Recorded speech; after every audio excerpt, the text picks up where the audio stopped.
We are at the Pathfinder Indian Ocean Security Conference Phase 3 happening in Colombo today, and I have with me the former Foreign Secretary of India, Mr. Shivashankar Menon.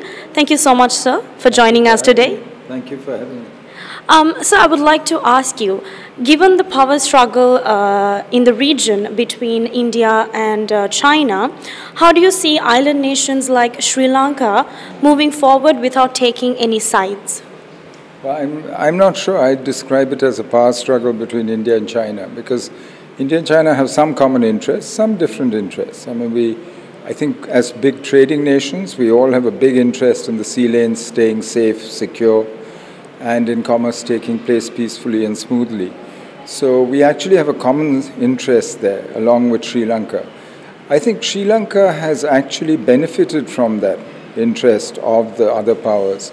If you look at Colombo port, for instance, it's doing very well, making a lot of money, and doing so by providing services to the other nations. To India, for instance, a lot of what goes through the port is to or from India. So we have a common interest here rather than a separate interest. And I think what we all seek is security and safety of the sea lanes here. And so for me, this is something that we should work together on, rather than being rivals or bringing whatever differences we might have elsewhere.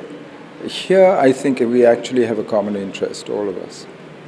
Thank you, sir. And my next question to you is, given the past few decades, the region was in the backwaters, but now it has become very powerful in the world, and where the world powers are also shifting and are trying to mark their territory in the region.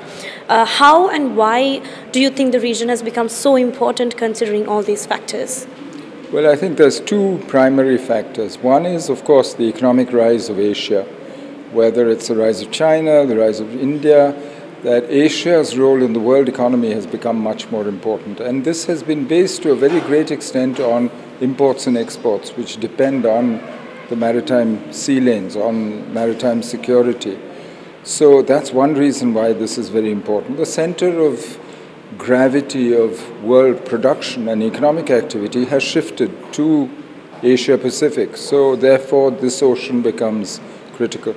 Second reason is, unlike the Cold War, when the world was divided between two blocks and their primary confrontation was in Europe, now the primary geopolitical fault line in the world is between China and the US, which means it's right next to us.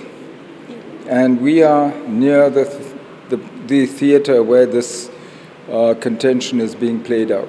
So both of them, therefore, are interested in what happens in the Indian Ocean region, not just the land, the countries around it, the littoral, but also the Indian Ocean itself.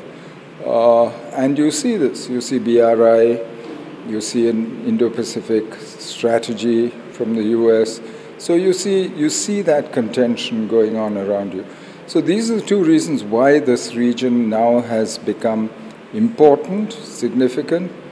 This makes both an opportunity and risks. It gives you balancing opportunities, which I think Sri Lanka has used in the past quite successfully. But it also means that, great powers are interested in what goes on around you in a way that you were not. You were not left free, therefore, to the extent that you were during the Cold War, when you were, as I said, both an economic and a geopolitical backwater. So I think it's a new world. We have to get used to it, and that's what we're discussing in the conference. And my last question to you.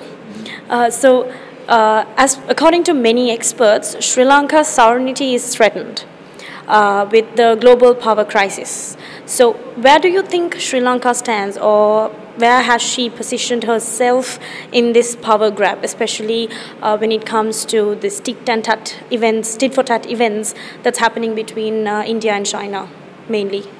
I don't think that traditional sovereignty today is threatened quite in the way that we are used to. We have an instinctive reaction, all of us in India and Sri Lanka, because of our colonial past. So our first thought is, people are going to try and take our independence away. Today, when you look at world politics, States exercise control, influence very differently. They don't come and occupy your country. They don't bother with the cost of actually running colonies and so on. It's a very different kind of relationship. You build dependencies, interdependence. And that works both ways. That's why it's interdependence. It's not just a one-way dependence.